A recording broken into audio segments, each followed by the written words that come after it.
a le plaisir d'accueillir Sacha Stoloff.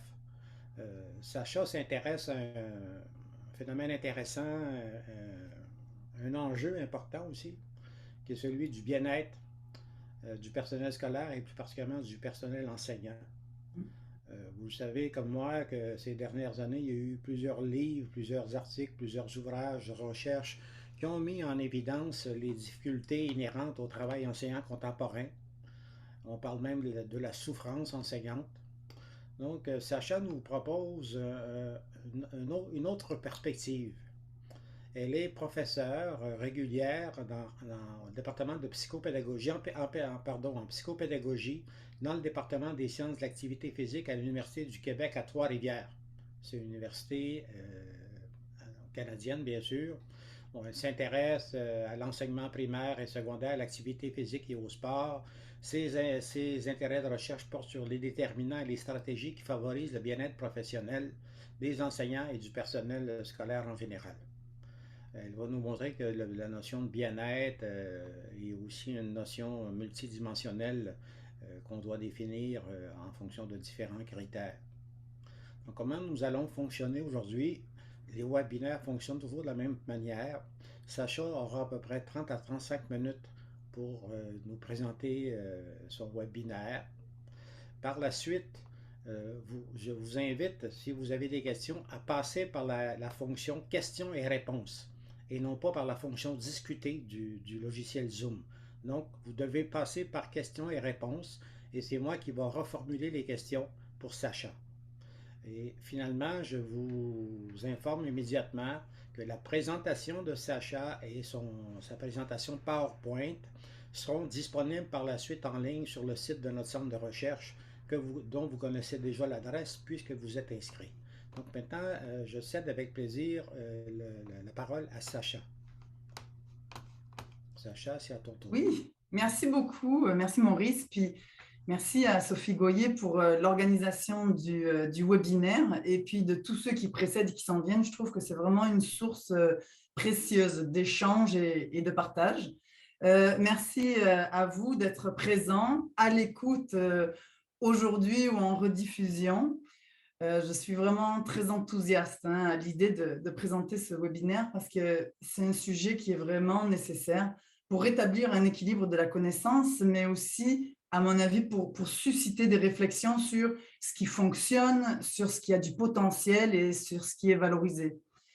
Et c'est aussi un sujet qui est porteur d'enthousiasme parce que, je vous le garantis, lire, réfléchir et discuter sur l'optimisme, ça fait du bien. Donc, dans le contenu de ce webinaire d'aujourd'hui, je vais faire un peu une synthèse des lectures que j'ai faites, de quelques résultats de recherche de moi ou des collègues.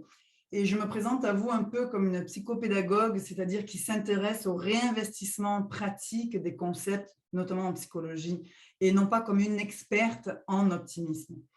Au niveau du plan de la présentation, se découpe en trois parties. Je vais commencer un peu en présentant la synthèse des lectures sur l'optimisme, ce que j'en comprends, pour avoir un peu une conception commune de ce qu'est l'optimisme. Ensuite, dans une deuxième partie, je vais porter un regard optimiste sur l'enseignement à travers les enseignants et la pratique enseignante. Et enfin, l'idée, c'est l'optimisme. Si on veut le partager, c'est aussi de susciter chez les autres une volonté d'être optimiste. Et donc, ce sera ma troisième partie. Mon objectif de la présentation, c'est de susciter chez vous un optimisme, un regard optimiste, que vous soyez enseignant, chercheur ou formateur. Donc, pour commencer, l'optimisme, c'est vu comme la confiance qu'un individu a en l'issue positive d'une situation ou d'un événement.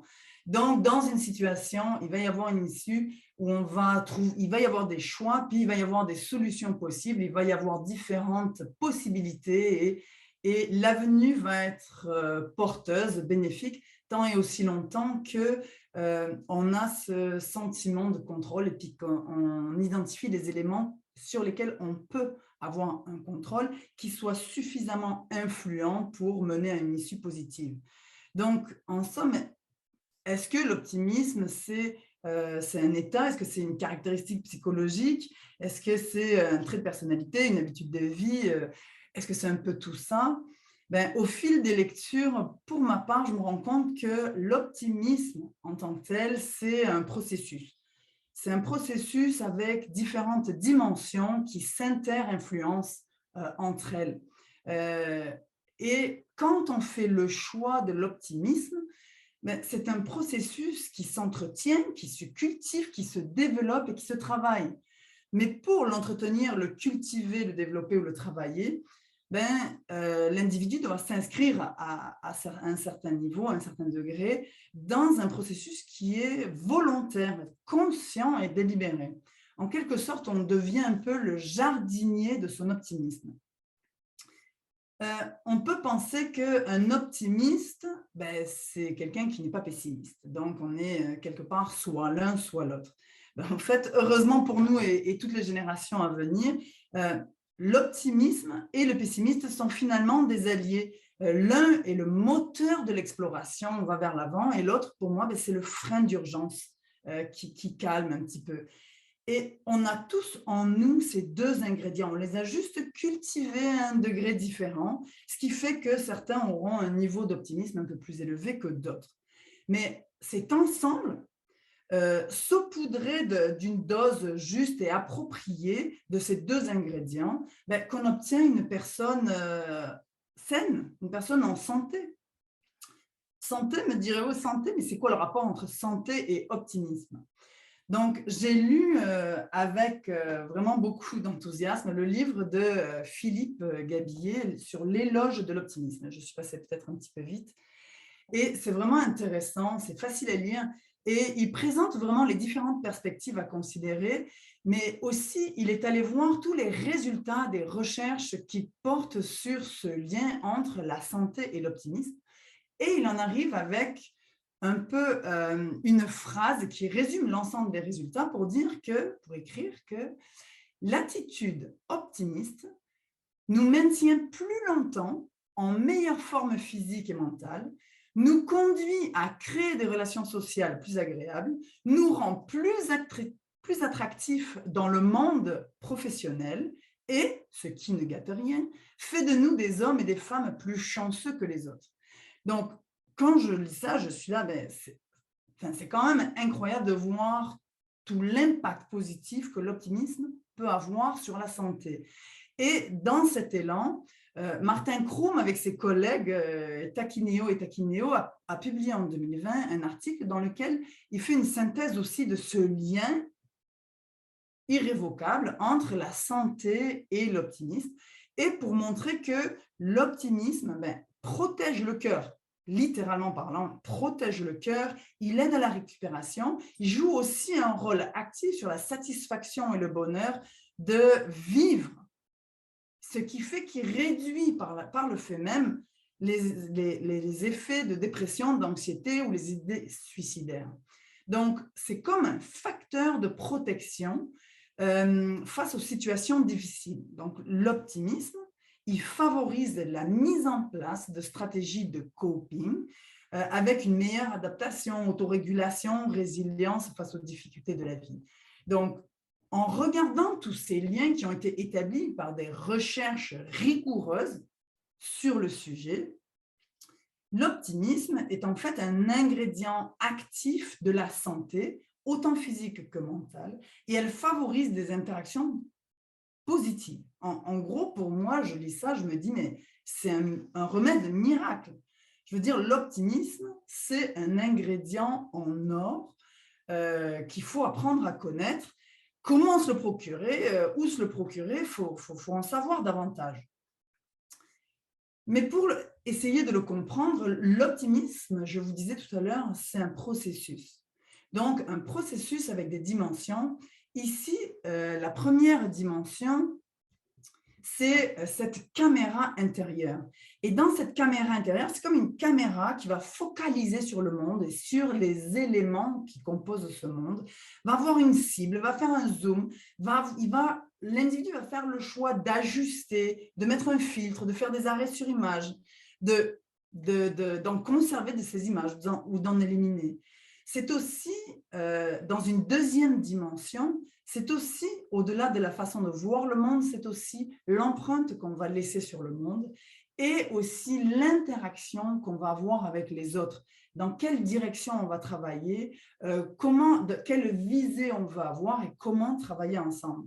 Donc, de manière peut-être un peu plus détaillée, la première dimension, c'est la manière d'observer, d'analyser. Donc, c'est toutes ces fonctions cognitives pour voir le monde. On va dire, oui, c'est un peu, les optimistes, ils ont des lunettes roses, ils voient le verre à moitié plein, ils voient toujours le bon côté des choses. Oui, en quelque sorte, c'est un peu ça, c'est un peu une version simpliste, voire réductionniste, d'un concept qui en fait est un peu plus complexe. L'optimiste, pardon, il va rechercher dans les situations les données positives, les solutions constructives, les forces et les qualités sur lesquelles il peut puiser. Donc, il est vraiment cognitivement proactif. Il analyse, il sélectionne les données et il va choisir celles qui sont porteuses. L'optimiste est conscient que sur le chemin, mais oui, il y a des hauts, il y a des bas, il y a des enjeux, mais il y a toujours la possibilité de s'améliorer. Il y a toujours une possibilité d'optimiser les situations et ça, ça implique de croire au fait que dans toutes les situations, il y a des choix qui sont raisonnés et qui peuvent porter sur le mieux. Et s'il y a des choix, ça veut dire qu'il y a différentes options et chacune des options, il y a différentes solutions. Donc, quand on vise le mieux, c'est qu'on prend le contrôle sur la situation pour faire en sorte qu'on puisse agir avec une action opportune pour viser une action qui va faire mieux, qui va nous permettre d'aller mieux ou qui va nous permettre de vivre mieux. Donc, c'est vraiment une perspective où l'action est porteuse. L'action vise une solution bénéfique. L'action vise l'optimisation de la situation. Et par le fait même, l'optimiste va vivre des succès, va vivre des réussites et va accepter toutes ces avancées. Donc, il n'est pas seul là-dedans, il y a aussi toute la portion, la dimension d'interagir avec le monde. Et l'interaction d'un optimisme avec le monde, c'est de réussir, plus souvent que pas, à créer des visions communes, des visions que les gens puissent adhérer pour pouvoir travailler ensemble dans le même sens. Et il va afficher une confiance envers les autres, puisqu'il travaille avec les forces de chacun. Et il va prendre plaisir face aux réussites des autres. Donc, c'est quand même l'optimisme, un élément, un ingrédient assez intéressant qui mérite d'être de plus en plus connu. Donc, quoi retenir? Il y a vraiment ces trois perspectives, ces trois dimensions dans ce processus, avec cette manière positive de voir le monde dans un processus délibéré qui se cultive, qui se développe. Et de là, ça permet une mise en action pour le mieux et pour des interactions porteuses et constructives. Et ça donne quoi? La résultante, c'est que c'est des individus qui sont plus en santé, qui ont des relations harmonieuses, qui sont attractifs aux yeux des autres. Les autres, ils ont envie d'être avec eux, d'être en leur présence, de travailler avec des personnes optimistes. Et ils s'avèrent aussi un peu plus chanceux. Je veux dire, tout le panel de bénéfiques d'être optimiste et de tendre vers l'optimisme est monté. Donc, comment est-ce qu'on peut développer, éduquer et prendre des décisions qui soient porteuses et qui tendent vers l'optimisme? Donc, on va voir ça dans quelques instants. Mais avant ça, dans une deuxième partie, je vais porter un regard optimiste sur l'enseignement. Porter un regard optimiste, je m'inscris dans la psychologie positive. Donc, Martin Seligman, qui est un psychologue de renommée, a travaillé pendant de nombreuses années sur la santé mentale pour essayer vraiment de comprendre les maladies, pour pouvoir identifier quelles sont les causes, quelles sont les conséquences, donc quel est le diagnostic et quel va être le traitement, les interventions, la médication, etc. Pour se rendre compte au final qu'en étudiant la santé mentale par la maladie, il sait beaucoup sur ceux qui ne vont pas bien pour pouvoir les aider à aller mieux. Mais au final, il n'en sait pas plus sur ceux qui sont heureux, puis ceux qui sont et ceux qui excellent. Il y a tout un pan de l'individu, de la population qu'on ne connaît pas, qu'on ne comprend pas. Et si on veut réellement comprendre l'entièreté de l'être humain, il faut aussi aller vers ces dimensions qui méritent d'être investiguées davantage. Et donc, la psychologie positive, qui est l'étude scientifique du meilleur de nous-mêmes, du potentiel que nous avons, du fonctionnel, ben, il est allé investiguer davantage le bien-être qui peut être vu comme le fonctionnement optimal. Et il a pu identifier un modèle avec 5 composantes: le sens, les relations positives, l'engagement, les émotions positives et l'accomplissement. Le 6e sur la vitalité est venu un petit peu plus tard. Et donc, si on veut en savoir davantage sur le bien-être, on a ces dimensions qui nous permettent d'avoir des ancrages, des ancrages sur lesquels s'appuyer pour fortifier, solidifier, bonifier, créer des stratégies de retour, etc. Et la question, c'est en enseignement, on en est où avec ce bien-être? Enfin, les enseignants, ils en sont où? Et quand on se pose la question, la réponse, c'est les enseignants, ils ne vont pas bien. Les enseignants, il y a un mal-être, comme Maurice s'est présenté en introduction. Je veux dire, ce qu'on sait, la connaissance actuelle qu'on a, c'est que plus que pas, les enseignants ne vont pas bien. Mais dans les enseignants qui ne vont pas bien, il y en a aussi, même si c'est une situation difficile, qui vont bien, qui arrivent à fonctionner. Donc, ceux pour qui ça va bien, comment ça va? Qu'est-ce qui fait que ça va bien? C'est quoi les déterminants? C'est quoi les indicateurs? C'est quoi les manifestations? Et donc, dans une recherche que je menais auprès d'enseignants en éducation physique, je suis partie de page blanche, donc une approche inductive où aucun déterminant n'était identifié, pour se rendre compte dans un premier temps que les déterminants relèvent des 5 dimensions, et on a rajouté la 6e, des 6 dimensions du modèle présenté par Seligman. Et dans les manifestations, je vous en nomme quelques-uns, en investiguant sur ce qui va bien, ce qui est fonctionnel, sur ce qu'ils vivent quand ils vivent un bien-être, mais ces enseignants, 180 enseignants, ont permis de se rendre compte que finalement le sens, une des manifestations les plus significatives, c'est ce sentiment d'utilité. Quand je suis utile, je sais que j'ai fait le bon choix de carrière, je sais que mon métier fait du sens. Au niveau des relations positives, par exemple, au niveau des élèves, la manifestation la plus significative de bien-être pour les enseignants, c'est la persévérance des élèves. La persévérance, au-delà de la progression ou au-delà de la motivation.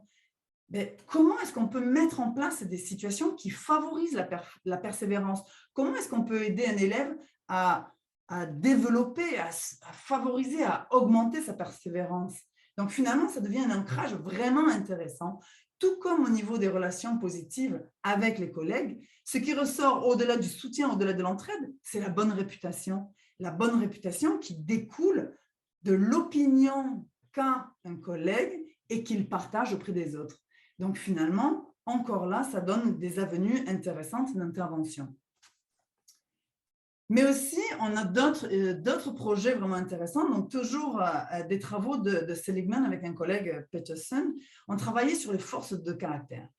Quand l'individu connaît ses forces de caractère, il contribue au bien-être de par le fait qu'il affirme les valeurs fondamentales, qu'il développe la confiance, l'estime de soi, ça accroît la vitalité, la motivation, l'atteinte des buts, le sens. Et lorsque les interventions sont basées sur les forces de caractère des individus, elles sont porteuses et bénéfiques pour la construction d'une identité professionnelle positive et pour l'engagement et la productivité. Waouh! Mais qu'en est-il pour les enseignants? Qu'est-ce qu'on sait sur les forces de caractère des enseignants? Donc, il y a une collègue, Nancy Goyette, qui s'est aventurée dans ce milieu et qui est allée investiguer quelles sont les forces de caractère des enseignants, sur quoi se baser. Et dans son étude, elle a réussi à faire ressortir qu'il y avait 5 forces de caractère prédominantes avec les enseignants qu'elle avait rencontrés. Donc, c'était la bienveillance et l'amour, donc tendre vers autrui, la persévérance, donc cette volonté d'accomplir malgré les difficultés, et l'autorégulation, donc cette capacité de tempérer les situations pour éviter les excès, Et la créativité, ça tombe bien, créativité dans l'élaboration d'activités pédagogiques et les activités d'apprentissage, ça en prend beaucoup, mais pas que ça. La créativité permet aussi d'identifier des pistes solutions variées face à une situation problématique. Donc, Ryan Short ou Sharp sont des auteurs qui ont dit oui, c'est très intéressant, très important d'identifier et de connaître les forces de caractère, mais c'est tout aussi important de savoir quand et comment les utiliser. Et c'est vers ça qu'il faut pousser, quand et comment on va utiliser telle ou telle force dans telle ou telle situation, contexte, pour optimiser chacune de ces forces et pour pouvoir naviguer adroitement entre l'une et l'autre selon les situations et selon les objectifs que l'on veut atteindre. Mais regardez, porter un regard optimiste sur l'enseignement, c'est aussi porter un regard sur la pratique enseignante. Donc, fort est de constater que dans les dernières années, on a vécu un contexte quelque peu différent que d'habitude. Et dans ce contexte pandémique, c'était vraiment très difficile. Donc, on a beaucoup d'informations qui nous permettent de voir quelles ont été les difficultés, les enjeux et la difficulté au niveau de la santé mentale, au niveau de la pénurie, etc. Mais ça n'était pas pour tous les enseignants. Si on porte un regard optimiste, qu'est-ce qu'on apprend aussi sur des enseignants qui l'ont vécu différemment?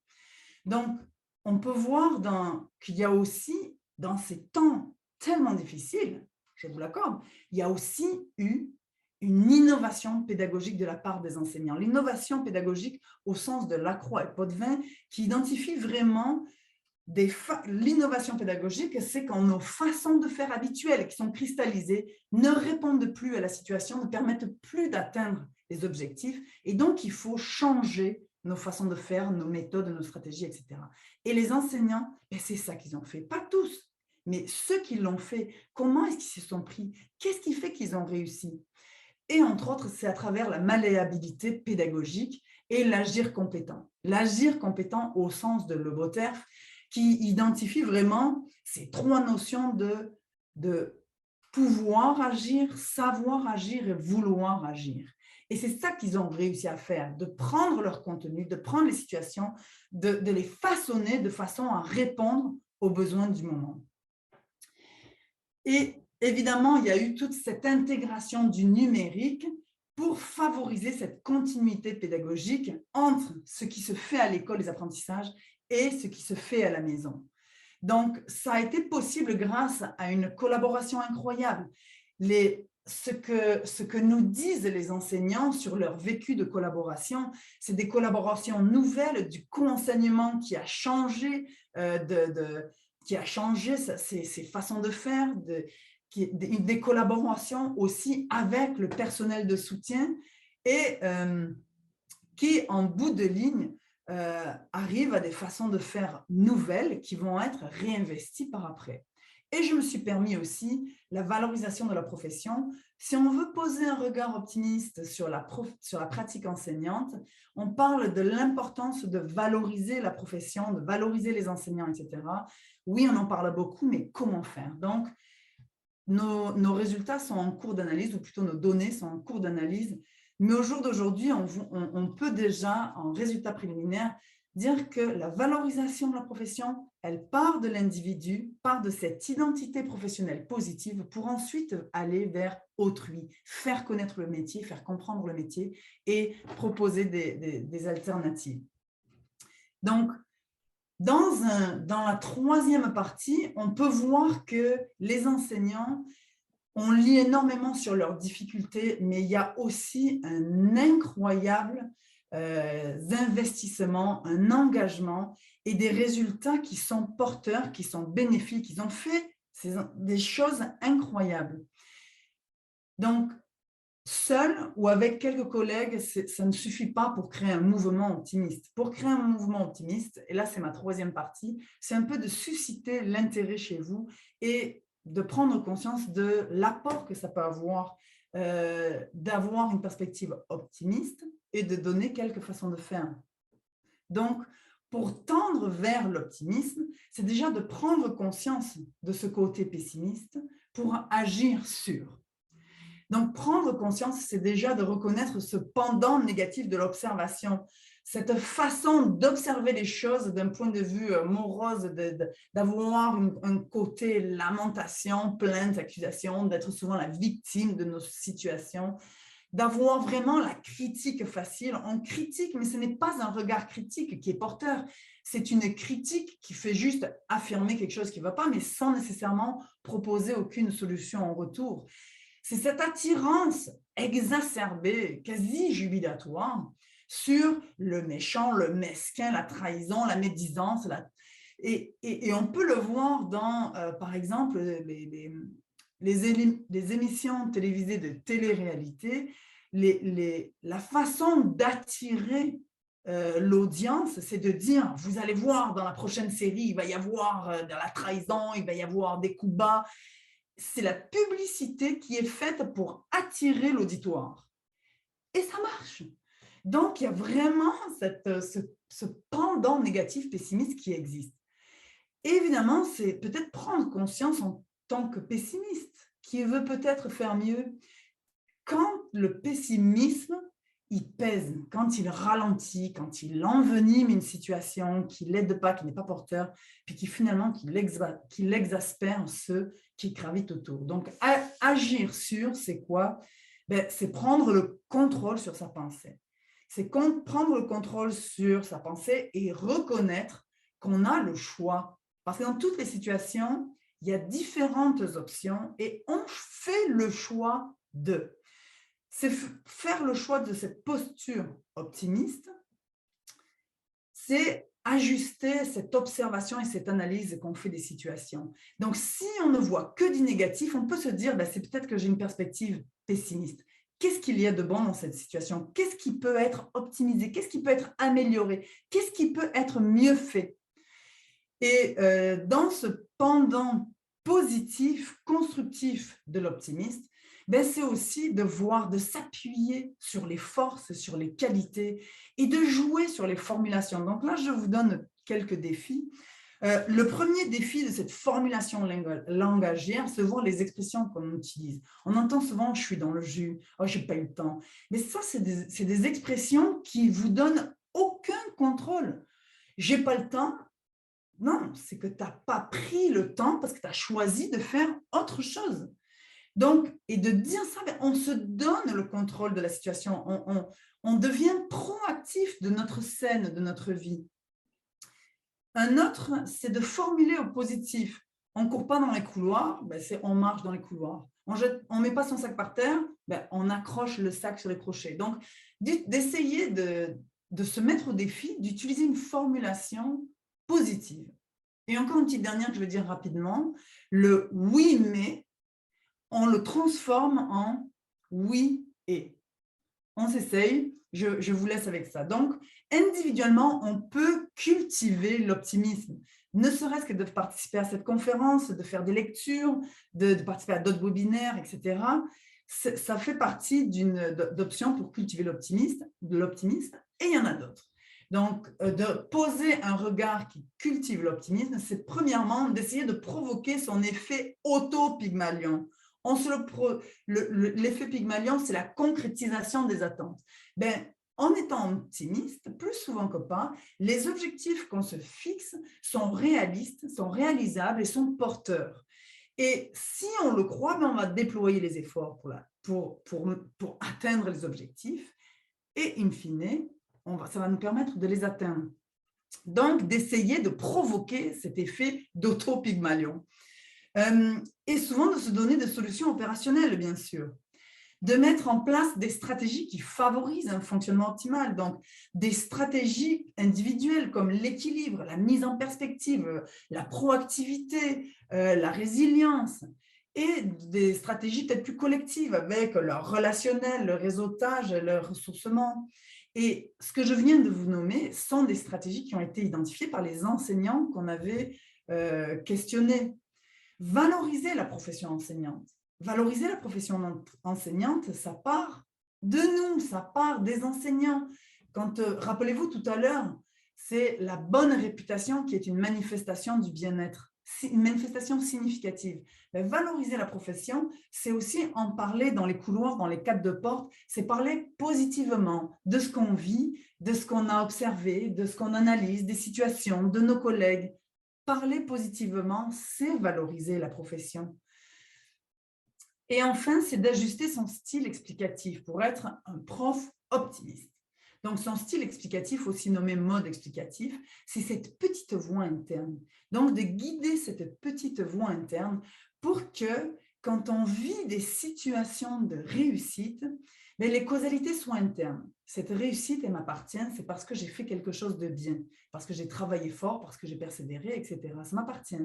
Puis, elle est stable dans cette situation-là et les situations identiques, c'est à long terme. Je ne vais pas le perdre du jour au lendemain, ça va rester, cette réussite va rester. Et la globalité, c'est un peu cette idée de, ça se transfère aussi. La réussite que j'ai vécue là, je pourrais tout aussi bien la vivre dans d'autres situations qui ne sont peut-être pas les mêmes, pas similaires, mais dans d'autres situations, il y a un transfert qui peut se faire. Et d'avoir ce style explicatif inverse face à un échec. Encore une fois, c'est un exercice. Donc, les styles explicatifs en tant que tels, il y a beaucoup d'études qui ont été faites sur le sujet. Donc, Silliman a présenté le style explicatif, mais ça a été repris par d'autres chercheurs et étudié. Donc, je veux dire, c'est pas juste une proposition en l'air, c'est une proposition qui a prouvé ses preuves. Et ensuite, au-delà de l'enseignant, c'est aussi le chercheur. Donc, si on lit des résultats de recherche qui présentent un mal-être, qui présentent un épuisement, qui présentent une pénurie, qui présentent le décrochage, l'usure, etc., c'est aussi parce que les recherches portent sur ça. Les interprétations portent sur ce qui ne va pas. Mais quand il y a quelque chose qui ne va pas, il y a aussi une portion pour qui ça va. Donc, d'en être conscient, d'ajuster cette posture, parce que si on veut des résultats complémentaires pour avoir l'entièreté du phénomène, alors la proposition, c'est d'étudier l'entièreté du phénomène et pas juste le pendant négatif.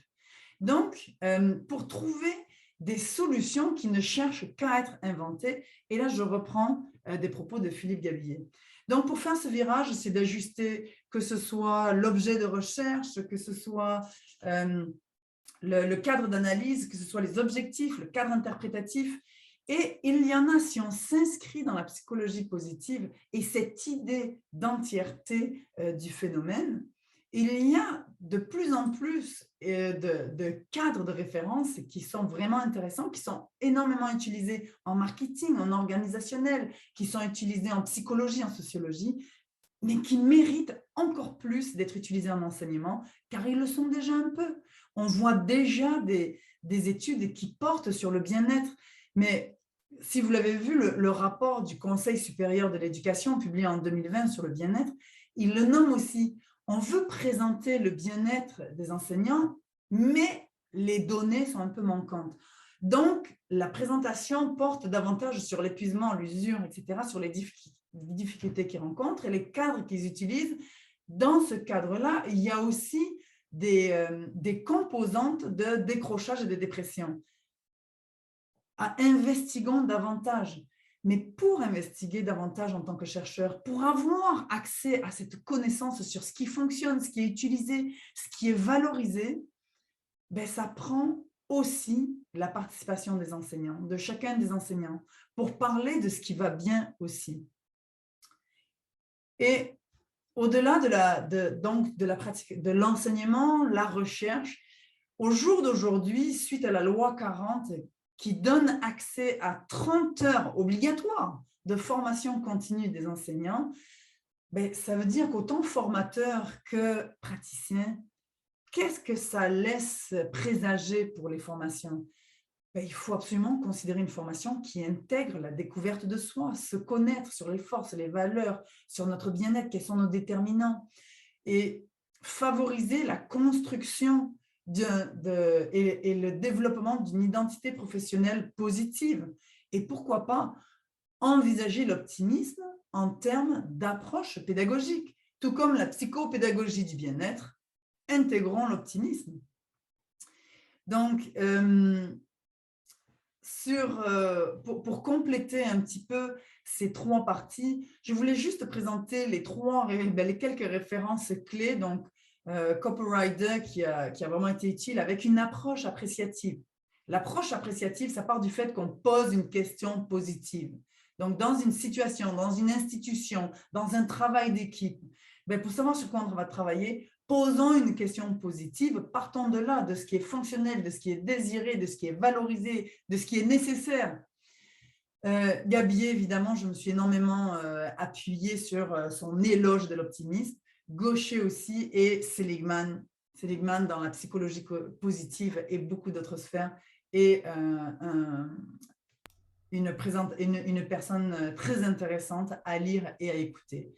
Donc, pour conclure, ma petite phrase de conclusion, je voulais juste vous laisser sur cette citation. Elle est en anglais, je vais compléter avec ma version en français. Yesterday is history. Tomorrow is a mystery. But today is a gift. And that's why we call it a present. Donc, en français, je dirais, profitons de la vie. Profitons de chaque jour parce que chaque jour, c'est un cadeau. Et plus on est optimiste, et plus on pourra profiter de ce que ce cadeau nous réserve. Donc, merci beaucoup. Puis, je vais laisser la parole à Maurice pour prendre vos commentaires qui, bien sûr, seront très importants et vos questions au besoin. Merci. Merci beaucoup, Sacha.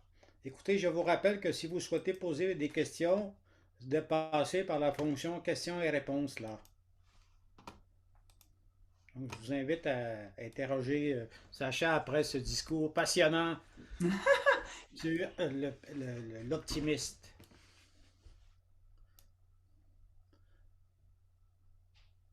D'ici que les gens formulent des questions, je vais te formuler une question de départ. Moi, les individus sont confrontés à différentes situations là, dans notre vie, autant individuelle que collective ou sociale.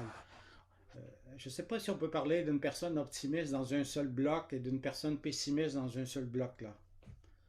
Il y a différentes émotions qui nous traversent. Par exemple, on peut être optimiste quant à l'avenir de ses enfants, par exemple l'avenir scolaire ou professionnel, mais très pessimiste par rapport à l'état de la démocratie aux États-Unis là. On peut être optimiste sur certains événements, mais pessimiste sur d'autres là. Prenons. Oui, moi, je suis tout à fait. C'est pas. On n'est pas dans un optimisme radical ou un optimisme absolu. Non, c'est en fait, quand on parle d'optimisme et de pessimisme, c'est vraiment ces deux ingrédients qui sont des alliés et on les a chacun en nous. Et il y a certaines situations où le pessimisme, c'est nécessaire. C'est pour ça que de le voir, pour moi, de le voir comme un frein d'urgence, ça devient nécessaire. Moi, tout ce qui est véhicule motorisé avec mes enfants qui sont dedans, j'ai une tendance pessimiste à entrevoir des choses qui risquent d'être difficiles et en bout de ligne, m'assurer que, vu que ça risque d'être dangereux, donc de prendre toutes les précautions possibles et imaginables. Et c'est ce pessimisme qui me permet de le faire, mais en ayant confiance quand même qu'en bout de ligne, ils vont être sains et saufs. Sinon, ils ne monteraient pas. Mais c'est l'amalgame entre les deux et chacun d'entre nous, on a une tendance, en fait, à être plus optimiste, avoir un degré d'optimisme plus élevé que de pessimisme, mais il reste que ça peut aussi fluctuer selon les situations. Okay. Bon, gênez-vous pas là, pour les questions, Sacha. Ça lui permettra aussi d'expliciter certains éléments de sa présentation qu'elle a manqué. Voici une première question là. Que pensez-vous de la culture en recherche, surtout chez des organismes subventionnaires, de miser sur une problématique négative pour justifier un objet de recherche? Comment contourner ce pli en recherche ancré socialement? Alors, Claude Quivillon-Lacasse qui pose la question. Donc, c'est vraiment une excellente question, puis je vais y répondre avec un brin d'optimisme. La culture scientifique, la culture en recherche, c'est certain qu'elle est imbibée de pessimisme. Le simple fait que dans tous les articles, on commence par la problématique qui présente le problème de recherche, juste la terminologie en dit long. Ceci étant dit, c'est à chaque chercheur de définir son problème de recherche et il ne porte pas nécessairement sur un problème à résoudre en tant que tel. Il peut aussi porter sur quelque chose de porteur dont on n'a pas l'information, dont on n'a pas la connaissance. Donc, c'est au chercheur de choisir sa posture, puis évidemment ses objets de recherche. Pour ce qui est des organismes subventionnaires, je pense que tant et aussi longtemps que le chercheur réussit à justifier qu'il y a un besoin de cette nouvelle connaissance, il y a place à financement. Et je peux le dire, étant donné que ça fait un peu moins d'une semaine que j'ai obtenu un financement au CRSH qui portait justement sur l'étude des forces de caractère, du sens et bref, sur un projet de recherche qui est porteur et qui ne porte pas sur un problème des enseignants. Et aussi, il y a quelques années, le FQRSC, j'ai obtenu un FQRSC et c'était pour essayer de comprendre qu'est-ce que le bien-être aux yeux des enseignants. On a en psychologie un ensemble de déterminants, des définitions, mais en enseignement, ça donne quoi? Donc, pour les enseignants, qu'est-ce qu'ils en pensent? C'est quoi leurs déterminants? C'est quoi leurs indicateurs sur lesquels ils se basent? C'est quoi les stratégies qu'ils mettent en place pour retrouver un bien-être après avoir ressenti une sortie de zone? Et c'est des projets qui ont été financés. Donc, je pense que si on réussit en tant que chercheur à proposer des projets de recherche qui soutiennent l'importance d'avoir des connaissances nouvelles qui s'inscrivent dans une psychologie positive, alors il y a place à financement. Ok, voici une autre question de Nancy Goyette. Comment faire pour rester optimiste sans tomber dans la positivité toxique? Ben, en fait, je dirais que la positivité toxique, ça a le même effet que le pessimisme. Donc, c'est ces deux éléments qui sont radicaux, si on veut, ou absolus. Et quand il n'y a pas un équilibre entre les deux, et quand je parle d'équilibre, ça veut dire, je parle d'un équilibre sain. Ça ne veut pas dire qu'ils sont au même niveau. Pour moi, il y a quand même un penchant optimiste qui doit être supérieur au penchant pessimiste, mais il y a quand même des deux. Et un optimisme radical ou absolu, ben, ça fait qu'on on se met des œillères et souvent ça nous éloigne de la réalité. Et c'est bien ce que les pessimistes reprochent à l'optimisme. C'est que d'avoir ces lunettes roses, mais là, ça éloigne de la réalité parce que de ne pas prendre en compte le fait qu'il existe des problèmes, qu'il existe des enjeux, ben ça devient naïf. Mais si on veut réellement être constructif, si on veut réellement que ce soit porteur, ben ça prend cette reconnaissance, cette connaissance des difficultés et des enjeux pour pouvoir bâtir et pour pouvoir trouver des solutions qui soient justes et appropriées. Ok, une autre question de Liliane Arsenault. Quels sont les facteurs qui peuvent influencer l'optimisme et sur lesquels nous avons du pouvoir, du contrôle? Ça, c'est une excellente question. Je dirais que, ben, évidemment, ça dépend de chacun et ça dépend des situations. Mais ce sur quoi vous avez, ou ce sur quoi on a le plus le contrôle, c'est premièrement sur nous-mêmes. Je veux dire, la façon dont on a d'interpréter le monde, la façon dont on a de réaliser qu'il existe des options et que c'est nous-mêmes qui faisons des choix. Le fait d'ajuster cette habitude de penser, comme nommé Seligman, ben c'est la chose sur laquelle on a le plus le contrôle. Et la chose sur laquelle on a le moins de contrôle, c'est les autres. On ne peut pas changer une situation en voulant changer les autres. On peut seulement indirectement espérer qu'ils vont changer si, parce qu'on propose, par qui on est, parce qu'on dégage, ben, ça leur donne envie de changer. Donc, c'est vraiment l'ingrédient majeur, c'est nous-mêmes. Et, et cette habitude de penser, cette façon d'observer et d'analyser les situations. Ok. Une autre question. Un philosophe et écrivain brésilien, Mario Sergio Cortella, affirme que le pessimiste est avant tout un paresseux. Sous la protection du thème réaliste, le pessimiste justifie son inopérance et s'absente de ses responsabilités. Que pensez-vous de cette affirmation de l'écrivain? Ben, quelque part, c'est un philosophe qui a aussi été retenu dans d'autres situations, notamment en ce qui a trait à ce que je nommais tout à l'heure, l'effet Pygmalion.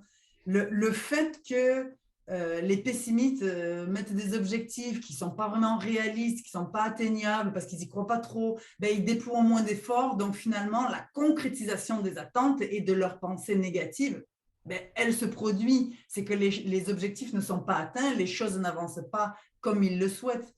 Euh, Maintenant, sans être d'accord ou pas d'accord avec ce philosophe, je pense aussi que être pessimiste, pour certains, c'est aussi vraiment fatigant. Ça use. Ce discours négatif constant, cette morosité, cette façon de voir la vie si difficile et d'être constamment une victime, quelque part, je me dis, c'est fatigant aussi, ça doit être fatigant et difficile de ne jamais s'accorder une réussite et de toujours s'approprier les échecs de ne pas être soulevé par la vie, de ne pas vivre d'émotions positives parce qu'on a ce côté pessimiste constant avec cette voix intérieure qui nous dicte quelque part, qui nous dicte que on n'y est pour rien dans les réussites et on y est pour tout dans les échecs. Bon, de là à dire que c'est paresseux, j'y vois deux dimensions différentes en fait, parce que c'est fatigant d'être constamment pessimiste. Et quand je parle dans ma réponse, je parle évidemment d'un pessimiste un peu radical, hein, parce que ceux qui sont pessimistes dans certaines situations, certaines fois, c'est nécessaire. C'est OK. sain. Il n'y a pas d'autres questions pour le moment. Là. Je vais t'en poser une nouvelle question. Hein. Dans quelle mesure on peut faire l'hypothèse que l'optimisme chez les individus, et on va se centrer sur les enseignants, là, dépend aussi des possibilités qu'offre la société et le système d'éducation. Là. Je vais te donner un exemple que je connais bien. Là. Moi, j'ai fait des entrevues avec plusieurs centaines d'enseignants et j'ai fait des entrevues au début de ma carrière, au milieu des années 80, là, avec 125 enseignants qui avaient vécu la Révolution tranquille. La Révolution tranquille au Québec, c'est très positif pour les enseignants.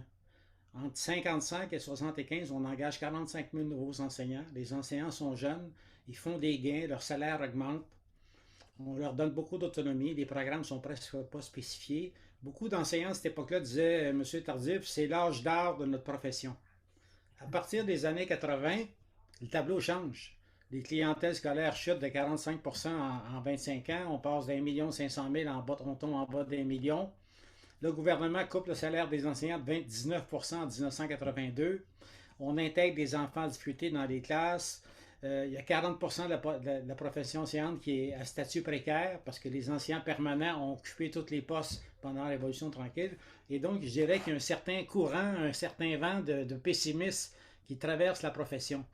Donc, on voit aussi que les possibilités qui sont offertes aux individus de se réaliser ne reposent pas juste sur la force personnelle des individus, mais dépendent en bonne partie aussi des possibilités qu'offre le système d'éducation ou le système social. Je ne sais pas comment tu te positionnes par rapport à ça. Ben, je dirais que c'est certain que avec les changements de la société, il y a plusieurs façons de voir d'où vient cette culture du pessimisme, etc.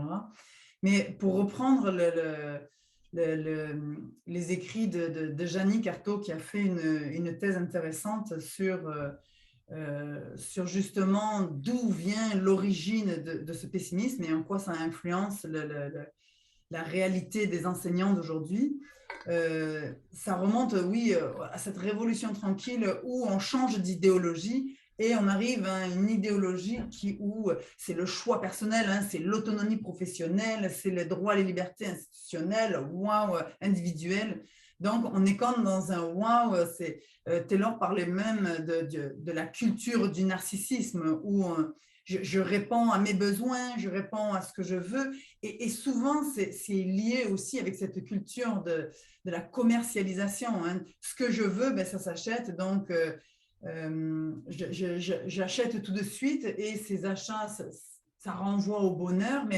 Mais quelque part, il y a eu, donc, dans ce mouvement, il y a eu un peu une perte de la réflexion sur le sens de la vie, sur les valeurs fondamentales. Enfin, je veux dire, je pense que ça fait trop longtemps que, en tant qu'enseignant, on ne commence pas par une étude sur soi avant d'entrer en relation avec les autres.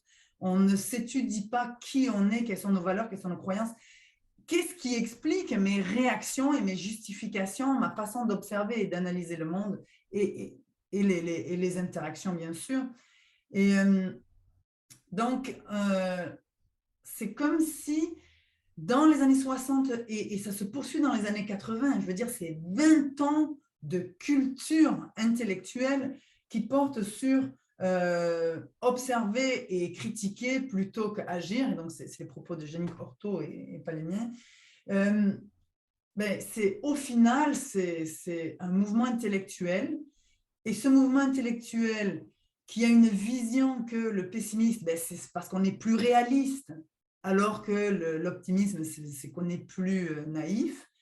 Et ce mouvement intellectuel, ben, c'est devenu une habitude. Et toute habitude qui sont cristallisées, ça devient très difficile de changer les choses. Donc, on a beau changer le système de l'éducation, on a beau changer les conditions, mais tant et aussi longtemps que l'individu reste dans un confort pessimiste, je pense que ça va être très difficile d'aller de l'avant. Et c'est pour ça que les approches appréciatives sont tellement intéressantes. C'est d'asseoir les enseignants pour dire, mais qu'est-ce que vous valorisez? Qu'est-ce qui est fonctionnel pour vous? Sur quoi on peut bâtir? Quelles sont vos forces? Ces approches appréciatives, je pense que plus elles vont être utilisées en enseignement et plus on va pouvoir avoir un système d'éducation qui convient. Parce que là, sinon, on aura beau changer pour changer, mais on ne change pas ce mouvement pessimiste et cette habitude de penser pessimiste. Donc, ça changera pas grand-chose, ça ne changera pas au bonheur en tout cas. Donc, il y a une question aussi de monsieur Kadri, là. Est-ce, ou Madame Kadri, je ne sais pas le prénom, là. Est-ce qu'on peut justifier le pessimisme dans l'enseignement par un sentiment d'efficacité personnelle plus faible? Et l'inverse est-il juste aussi? C'est-à-dire que plus on est efficace sur le plan professionnel, plus on risque d'être optimiste. Oui, oui, Est-ce enfin, qu'on je veux dire, rapporte en fait, plus il le y a des pessimisme? études qui ont été menées et qui font le lien entre optimisme et sentiment d'efficacité personnelle. D'ailleurs, autant Gabillot que Martin Krum vont en parler, vont élaborer là-dessus. Euh, on en vient encore, tu sais, le sentiment d'efficacité personnelle, c'est aussi d'avoir cette capacité d'observer et d'analyser les situations par rapport à ce qui fonctionne. Donc, dans une situation où on pourrait penser que ben, c'est un raté, mais peut-être que ce n'est pas totalement raté, qu'il y a des éléments, premièrement, de réussite. Donc, globalement, je n'ai pas atteint l'objectif, mais il y a quand même certains éléments que j'ai réussi à apprendre, que j'ai réussi à mieux comprendre, et j'arrive déjà à identifier des ajustements qui vont être possibles, des remédiations qui vont être possibles, puis je les entrevois pour toujours aller mieux, faire mieux, et ce système de pensée fait en sorte que on va puiser, on va bâtir sur des mini-réussites, des mini-succès. Et c'est ces petits succès qui font en sorte que l'enseignant va vivre un sentiment d'efficacité personnelle qui va être plus élevé dans cette perspective optimiste que s'il était pessimiste. Ok. Une nouvelle question qui est assez complexe, c'est une question d'un spectateur anonyme qui est un peu une question anthropologique. Sachant que notre capacité à percevoir le monde avec une certaine appréhension, au sens un peu de crainte, là, avec une certaine appréhension a permis notamment à l'espèce humaine d'évoluer. Quels seraient les principaux arguments militant en faveur de la nécessité de nous reprogrammer à voir le monde avec un optimisme aujourd'hui? Ce système par défaut, donc ce système d'appréhension, n'a-t-il pas encore une certaine utilité aujourd'hui? Mhm. Ben, je vais, enfin, je voudrais pas contrecarrer cette idée de on a pu évoluer grâce à notre système d'appréhension, parce que je pense pas nécessairement que c'est le fait d'avoir une appréhension de la vie qui a fait qu'on a survécu. Au contraire, je pense que dans une perspective optimiste, c'est parce que grand nombre avaient cette volonté de survivre, ils avaient cette volonté de faire face aux difficultés de la vie, qu'il y a eu cet instinct et cette intuition de bâtir sur des choses qui allaient pouvoir nous préserver et donc de trouver des solutions qui sont porteuses et bénéfiques à notre survie. Donc, on n'est plus dans l'appréhension, on est au contraire dans ce besoin de trouver des solutions pour notre survie, pour avancer, pour optimiser. C'est ça l'optimisme. C'est vraiment d'optimiser chaque situation dans laquelle on se retrouve. C'est pour ça que moi, je parlerai un peu de l'optimisme. L'optimisme, c'est d'optimiser les situations. Enfin, je veux dire, pour moi, c'est une force que de bâtir sur les forces. Maintenant, il est aussi important d'avoir cette portion d'appréhension. Je pense qu'elle fait qu'on ne se jette pas dans le vide parce que ça pourrait m'aider à voler. Ça fait qu'on voilà, on est quand même très conscient, très réaliste sur les éléments qui sont dangereux. Donc, il y a comme un continuum où, oui, on peut aller de l'avant, oui, c'est constructif, etc. Versus, hop, là, on vient d'attendre la ligne mince de cette situation, elle est dangereuse.